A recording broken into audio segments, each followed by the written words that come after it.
দর্শক এই মুহূর্তে আমি আছি ঢাকা শ্যামবাজারে। তো দর্শক আজকে জানবো আজকের পাইকারি বাজার ঢাকা শ্যামবাজারে কিভাবে দেশি পেঁয়াজগুলো দর্শক আজকের বাজারে বিক্রি হয়। দর্শক দেখতে পাচ্ছেন আজকের বাজারে কেমন চলতেছে দেশি পেঁয়াজের দাম, এগুলো কিন্তু দর্শক আজকে আমরা পুরো ভিডিওতে বিস্তারিত জানবো।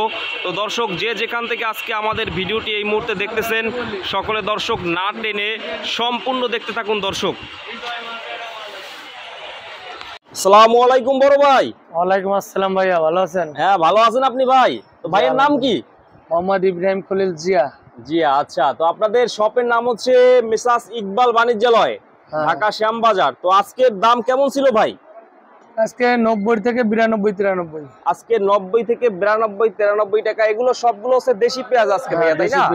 দেশি পেঁয়াজ আজকের বাজারে দর্শক দেখতে পাচ্ছেন যে 90 থেকে 92 টাকা এরকমের দামে কিন্তু আজকে বিক্রি হইতেছে।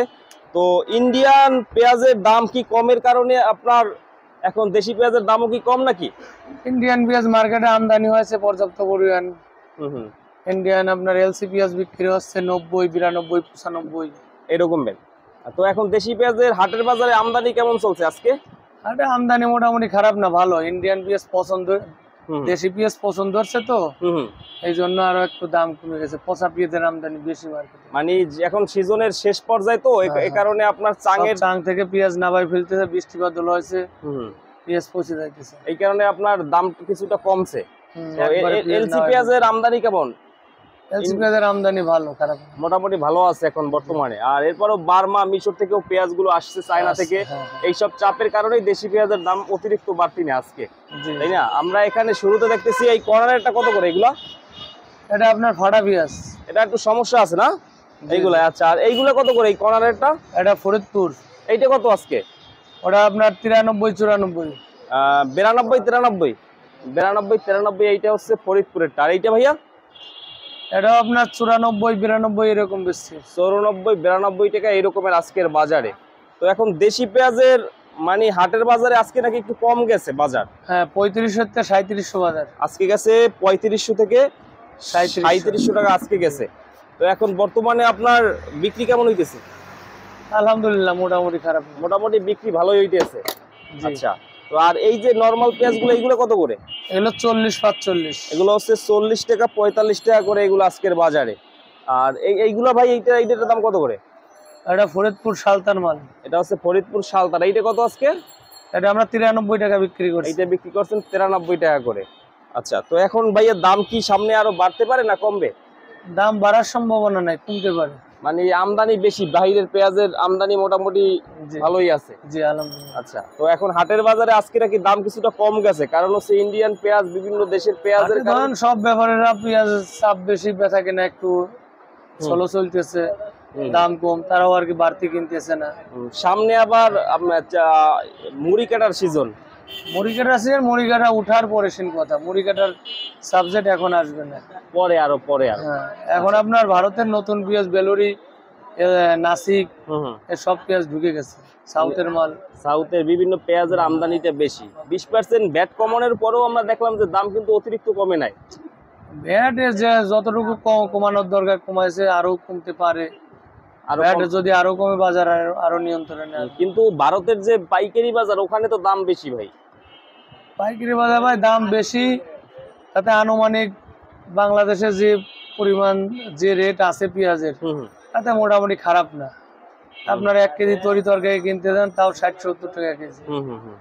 একটা কাঁচামাল, পেঁয়াজ, আদা রসুন, এগুলোর দাম যেভাবে আছে, এতে কৃষকের সমস্যা হয় না, কৃষকের তেমন একটা সমস্যা হবে না।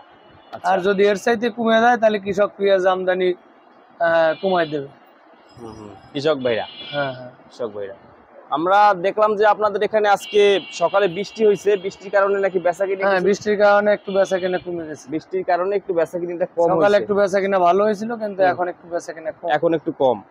তো এখন মোটামুটি ভাবে আপনার যে হাটের বাজারে আগের চেয়ে আমদানিটা বেশি, কারণ দাম কিন্তু অতিরিক্ত বেশি না, তারপরও হাটে আপনার আমদানি বেশির কারণ আছে। হাটে এখন পেঁয়াজের সিজন শেষ, দেশে বৃষ্টি বাদলের পরিমাণ বেশি, বৃষ্টি যখন এখন পেঁয়াজের লোকের শেষ পর্যায়ে, এখন পেঁয়াজ আস্তে আস্তে ঘাটতি হবে, পেঁয়াজ শুকাবে, পেঁয়াজ চাং থেকে বৃষ্টির জন্য পচবে।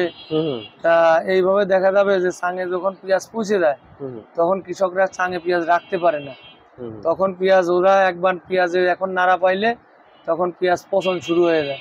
আচ্ছা, বৃষ্টির কারণে কি পেঁয়াজ পচে? হ্যাঁ, পেঁয়াজ পচে যায়। আর তো ঠান্ডায় তো ভালো থাকার হ্যাঁ, কথা। হ্যাঁ। ঠান্ডায় ভালো থাকে না, পেঁয়াজ হলে বাতাসে ভালো থাকে। বাতাসে ভালো থাকে, হ্যাঁ, মানে রোদ্দুরও ভালো থাকে না, মানে মোটামুটি রোদ্দুরে ভাবে গাড়ি থাকবে, যায়। বাতাসে হ্যাঁ। ভালো থাকে পেঁয়াজটা। আচ্ছা হ্যাঁ, আচ্ছা বাতাসে ভালো থাকে। আচ্ছা, আমরা ভাবছি যে ওয়েদার আবহাওয়া ভালো থাকলে পেঁয়াজ ভালো থাকে। শীতের সময়ও পেঁয়াজ যে ভালো থাকে তা না, কিন্তু না, বাতাস থাকতে হবে, বাতাসের উপরেই মানে আর পেঁয়াজ। এখন পেঁয়াজের সিজন শেষ, হ্যাঁ, হ্যাঁ। একটা পেঁয়াজ পচলে ওর পাশে আরেকটা পেঁয়াজও পচন ধরে যায়। মানে পাশাপাশি, মানে হ্যাঁ। সাথে লাগানো থাকে তো, হ্যাঁ। একটা ধরে আর একটা ধরে। জি, আর দেশ গ্রামে তো ভাই বাড়ি ঘর মানুষের কয়টা ঘর আছে, হ্যাঁ হ্যাঁ একজনে দেখা যাচ্ছে 200 মণ পেঁয়াজ পাইছে, তখন থাকার ঘর, হ্যাঁ। রান্নাঘর, গরুর ঘর সব ঘরেই পেঁয়াজ রাখে। হুম, হুম। রাখার পরে তখন দেখা যায় যে ওই পেঁয়াজটা হয়তো রান্নাঘরের পাশে আছে, হুম, হুম, ওই পেঁয়াজটা আলো বাতাস পাচ্ছে না, তখন ওই চাঙের পেঁয়াজটা বেশি করে পছন্দ করে। হুম, হুম, আর হয়তো রোদ্দুর আছে, আলো বাতাস আছে, হুম, দেখা যাচ্ছে ওই চাঙের পেঁয়াজটা একটু পছন্দ কম হয়। কম হয়। হ্যাঁ, হুম। কিন্তু মাঝখানে আপনার এই যে 2-3 মাস আগে কিন্তু 4000 টাকার উপরে বাজার ছিল, ওই সময় 4000 তখন এলসি পেঁয়াজ ছিল না, তখন এলসি পেঁয়াজের বাজারে 100 টাকা ছিল, হুম, হুম, হুম। বুঝছেন। এই কারণে ওই সময় হ্যাঁ। যারা বিক্রি না করছে তাদের ক্ষতি এখন বর্তমানে। বৃষ্টি কৃষক তো চায় যে আমার 2 টাকা হইলে আমার ভালো, লাভের আশায় থাকতে হ্যাঁ, থাকতে লাভের এখন আশায় মানে থাকে, তখন ধরেন বিক্রি করলে ওই একটু ভালো পাইতো। হুম, হুম। এখন আপনার এক বস্তা মাল একদিনে দেয়, 2 দিন থাকলে বস্তায় 1-2 কেজি মাল ঘাটতি হয়ে যায়। 2 দিনেই? 2 দিন। মানে এটা কি শুকাই যায় না নষ্ট হয়ে যায়? এটা পেঁয়াজের মুখে এখন লোকে কল চলে আসবে কিছুদিনের ভিতর, হুম, হুম, শীতের মৌসুম আস্তে আস্তে পেঁয়াজের কল চলে আসবে, হুম, হুম। তখন পেঁয়াজ প্রচুর পরিমাণে ঘাটবে। মানে ঘাটতিটা বেশি হয় ওই হ্যাঁ। সময়। এখন কাঁচার সিজনে প্রথম অবস্থায় ঘাটে, হুম। আর এই সিজন হলো পেঁয়াজটা ঘাটে বেশি, এই সময়টা, ঘাটতি, হ্যাঁ ঘাটতি হবে। এই সময়টা বেশি হয়। এখন বর্তমানে ব্যাপারী ভাইরা তো পেঁয়াজ কিনে আর শান্তিতে নাই। ব্যাপারীদের ধরেন ওরা তো বাজার অনুপাতে মাল কেনে, হুম, হুম, হুম, কিন্তু বাজারে দেখা যাচ্ছে এখন পেঁয়াজ আছে 3500, হুম, হুম, যদি বাজারটা 3500 কেনছে 3400 চলে আসে, হুম, হুম। ওদের ধরেন মনে কেইতে 2 টাকা 3 টাকা লস হয়ে যায়। লস হয়ে যায়। হ্যাঁ, এই পেঁয়াজগুলো 3800-3900 টাকা হাটে কিনে। হাটেই কেনা। হ্যাঁ, হাটেই কেনে। প্রত্যেকটা পেঁয়াজ ব্যাপারীদের লস, কিন্তু লস হইলেও কিছু করার নেই, বাজার পড়ে যাচ্ছে, আমরা হয়তো কম দামে বিক্রি করতেছি, হয়তো আবার পরবর্তীতে মাল কিনলে হয়তো 2-1 টাকা হতে পারে বাজার অনুপাতে বেশ। তো আশা করা যায় বাজার একবারে অতিরিক্ত কমবে না ভাইয়া? বাজার বেশি কমবে না, এলসি পেঁয়াজ না কমলে দেশি কমবে না। বেশি কমবে না। তো সর্বশেষ আমাদের দর্শকদের উদ্দেশ্যে কি বলতে চান, যে কিভাবে আসলে মানে বাজারে পেঁয়াজগুলো আনবে যারা ব্যাপারীরা আছে? ব্যাপারীরা হাটে বাজারে মাল কিনতেছে, আমাদের দিতেছে, আমরা বিক্রি করছি, হুম, বেটাদের টাকা পয়সা লেনদেন দিতেছি, হুম। মাল কিন্তু আসতেছে। যে দামে কিনে ওই দামে কিছু কি লাভ হয় এখন বর্তমানে? এই ভাই ওই, হ্যাঁ, হ্যাঁ, মোটামুটি খারাপ হয় না, মোটামুটি হয়, তাই না? মোটামুটি 2-1 চালান লাভ হয়, হয়তো গাড়ি ভাড়ার টাকা লস হয়, হুম, হুম। হয়তো এমন আছে যে লস হয়ে গেছে, লস হয়ে যায়, 2-1 সময় লস হয়। আচ্ছা, তো ঠিক আছে বড় ভাই, তো ভালো থাকবেন। আসসালামু আলাইকুম। ওয়ালাইকুম আসসালাম।